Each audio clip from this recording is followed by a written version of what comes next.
aria angi mararia na kuu no domo ona makiuka haha ona makiuka gutire kindu mangimuhe tiga domo, si ndio? Leo mweru mukanyororokere thitima na iguka, si ndio?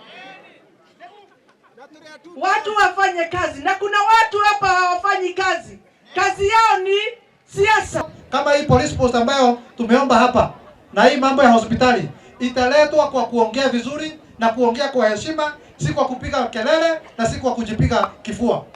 Na ndiposa sisi tunataka kusema tukiwa hapa Nyandarua, wale watu ambao wanasema ati tukiona viongozi tunawapigia kelele ama tunawatusi, hiyo ni siasa ambayo imepitwa na wakati, kwa sababu sisi watu wa mlima ni watu ambao tunaheshima kwa viongozi, tunaheshima kwa serikali, kwa sababu tunajua hii serikali ambayo iliyoko ni sisi tuliweka kwa uongozi, na hatuwezi tusi kura zetu ambazo tulipigia hii serikali.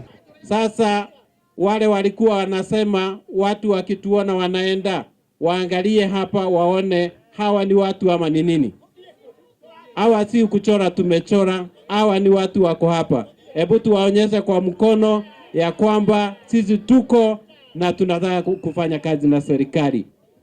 Hatutakubali kuteremusha level ya watu wetu, tuingie kwa matusi na tuingie kwa vita za maneno yenye haina mpangilio na haina msaada kwa mwananchi. Tunataka tuwe na socio-economic transformation.